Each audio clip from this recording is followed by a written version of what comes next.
All right. We're gonna see how we can be correct all the time. One day, Mr. Sun and Mr. Wind were having an argument about who was stronger when they spotted a man walking along the road. They challenged one another to see who could get the man to remove his coat. Well, Oh, why did it do that?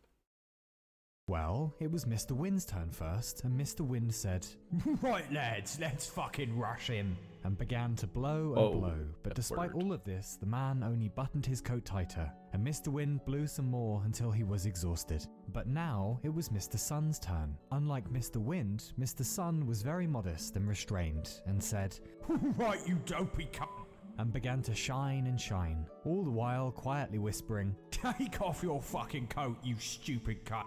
And the day got warmer and warmer, and sure enough, the man took off his coat, proving once and for all that it's always nicer just to be nice. Well, Mr. Sun was rather pleased with himself, as you can imagine. "Oi, you see that, you fucking wind cunt?"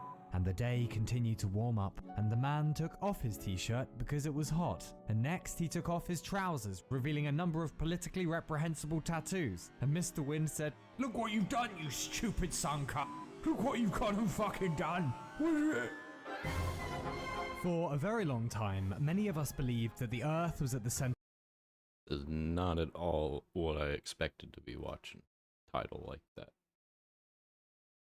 of the solar system, called geocentrism. And to be fair, it does kinda look that way from the ground if you don't know better. But plenty of people in history pushed for a sun at the center model called heliocentrism. One proponent was a rather clever 16th century philosopher called Giordano Bruno. He also believed that stars were distant suns with their own planets. In the 1500s, remember. A normal idea today, pretty wackadoodle back then. Anyway, I have an idea. I think I know what he's gonna say. In order to be right all the time, you have to just say ridiculous stuff until something sticks.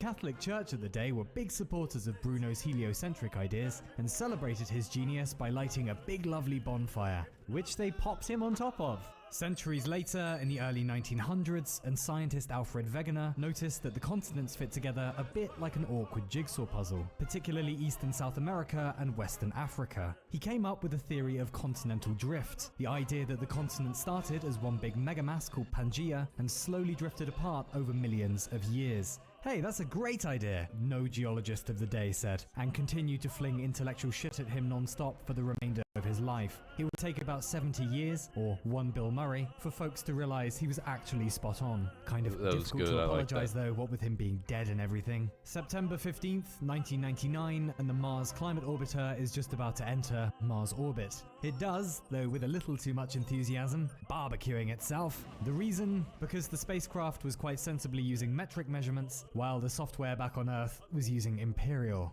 I can sympathize somewhat. Having left England years ago, I'm still only able to conceive of the world in terms of stone, inches, and repressed childhood sadness. Anyhow, that's all just the beginning, really, because the history of human civilization is one long failure of critical thinking. Like the time humans invited a big wooden horsey into Troy. Like the time humans killed Julius Caesar in an attempt to save the Roman Republic and killed the Roman Republic. Like the time humans prescribed cocaine to treat hay fever and meth as a diet pill and heroin as a cough syrup to children. Like the time humans Heroin's not repeatedly cough kept syrup? insisting on invading Russia during the winter. It's far too cold. Wear a fucking hat. Or some nice booties. Or maybe some fucking gloves! We are not a species built for critical thinking. Just to illustrate the scale of the problem, is this a duck or a bunny? Or which of the two orange circles is bigger? The one on the left or the one on the right? Neither, they're both the same size. Likewise, which... Hold up. That messed with me because of the way they did the color. That's weird. But anyway, that messed with me the way they did the colors. It was like left and right, but it was the opposite one. Or which of the two orange circles is bigger? The one on the left or the one on the right? Yeah, that's weird. Neither, they're both the same size. Likewise, which is rotating faster, the sphere or the column in the center? Neither, it's a still image, your brain is kindly animating it for you. And finally, if you run your eyes over each of these cat pictures, is there one in particular that stands out? The answer is this one, obviously, because she's my cat and she's fucking gorgeous. And these are just silly optical illusions that trip us up. How the hell are we supposed to see true reality when it comes to things that actually matter in our lives? Well, for as long as we've been trying to grapple with old Johnny reality, there has been an enemy sabotaging us at every turn. They live in our brain bits and they are called logical fallacies. The correlation fallacy, for example. We live in a world now swamped in data and numbery wombas, and it makes it very tempting to look for correlations. One that took a shamefully long time to admit was the now obvious link between death sticks and lung cancer. Then again, careful there, Chuckles. There's also a highly compelling correlation between the number of people who drowned by falling into swimming pools from 1999 onwards and the number of films around that time. What is the point of this video? What am I watching? Correlation does not necessarily imply causation.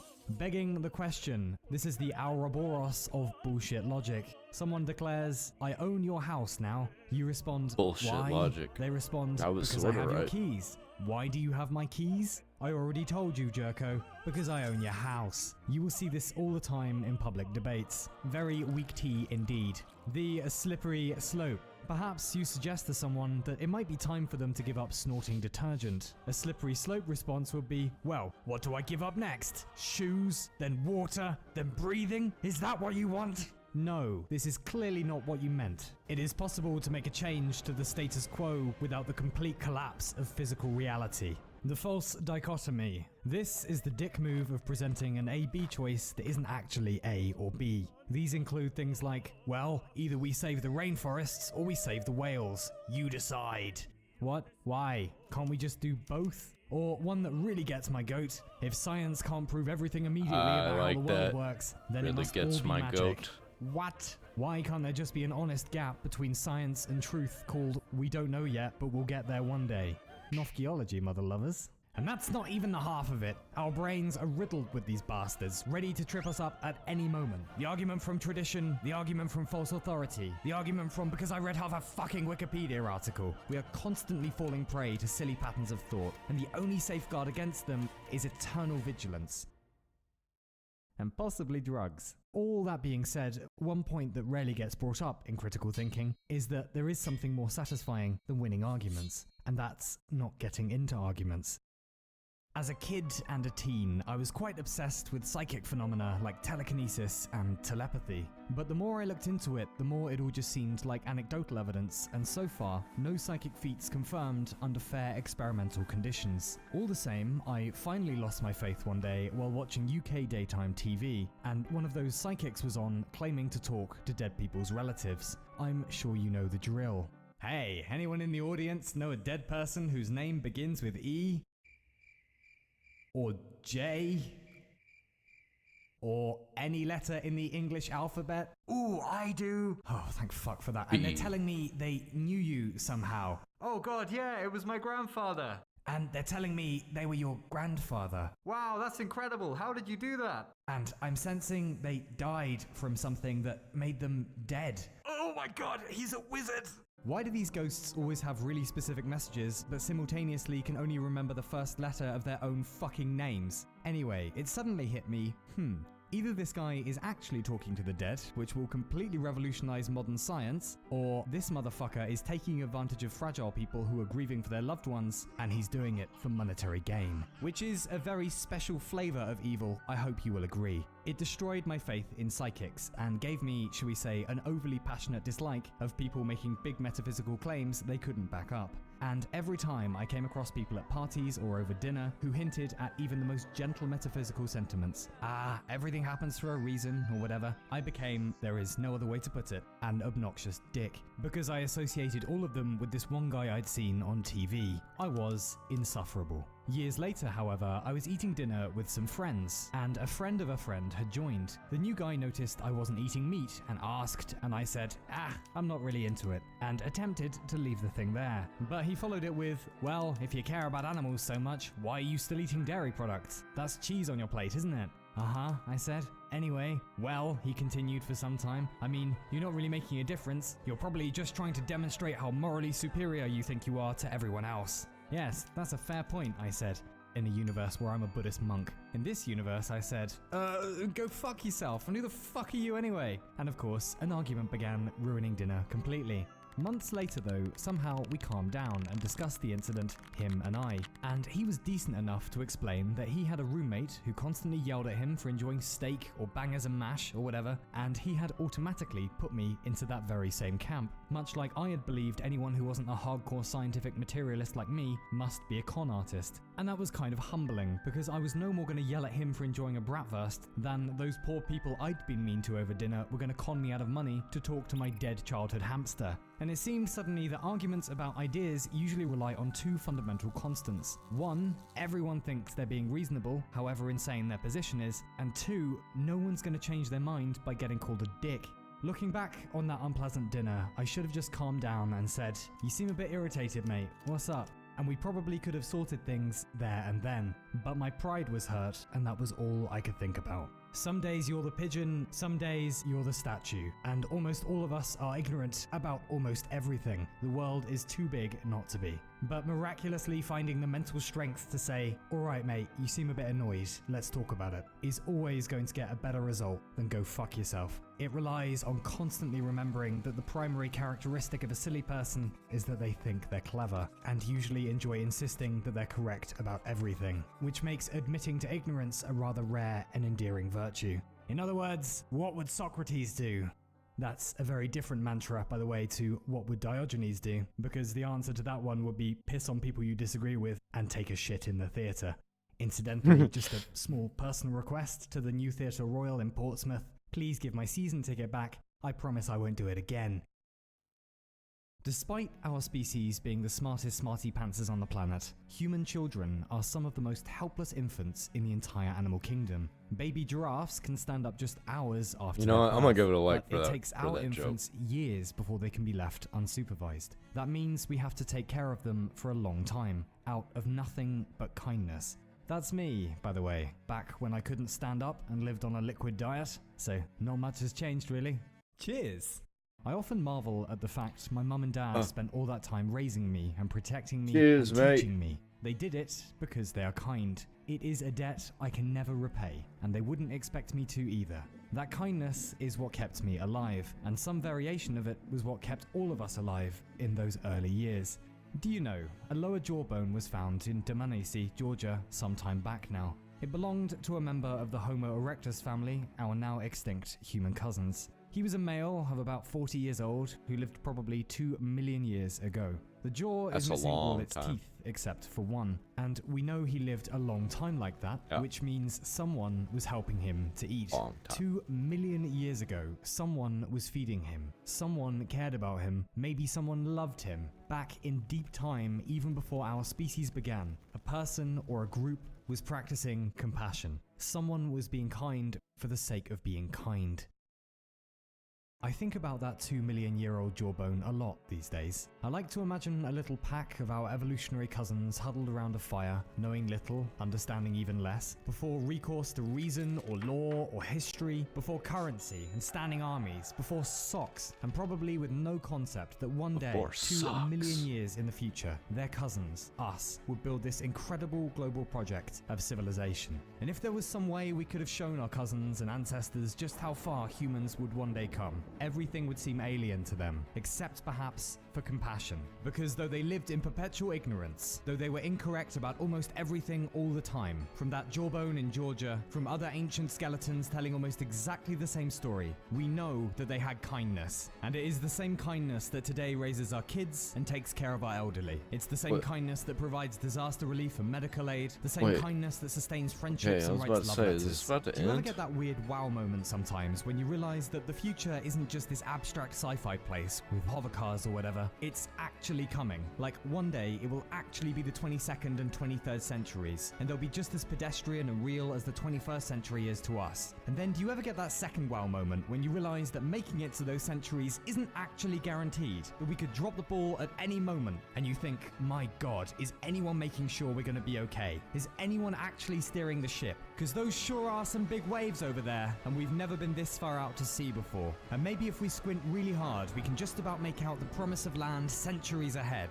But between the future and us are 10,000 furious storms of warfare and infighting, and God knows we're in a crisis right this minute. But our ancestors have been here before, living forever on the knife edge of ignorance and death, at the constant mercy of systems inside and outside themselves that they did not understand, just like us today. And if there was one thing, alongside intelligence and technology and wisdom, if there was one thing that sustained them, if there was one thing that got them through, their bones are indisputable. It was compassion. It was kindness.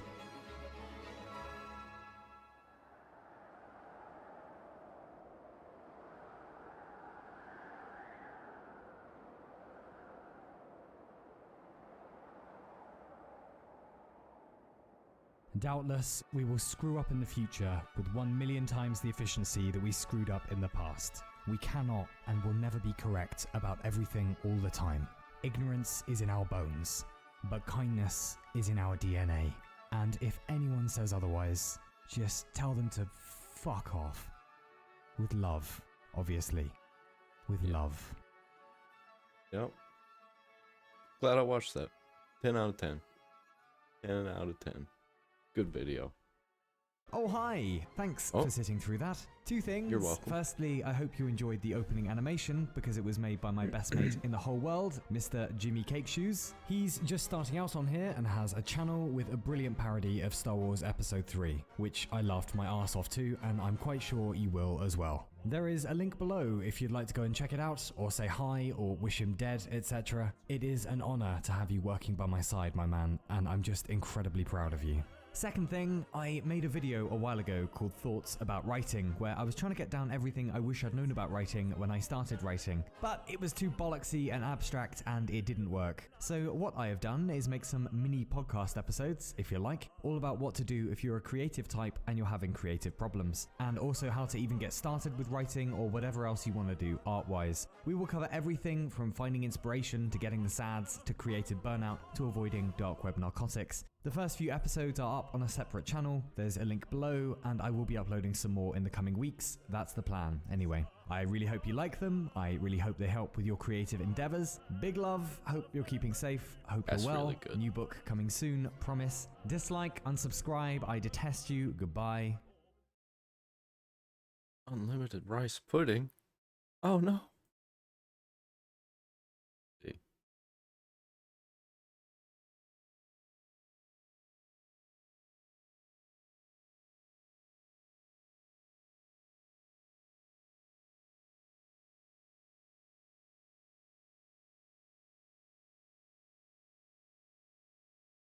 All right.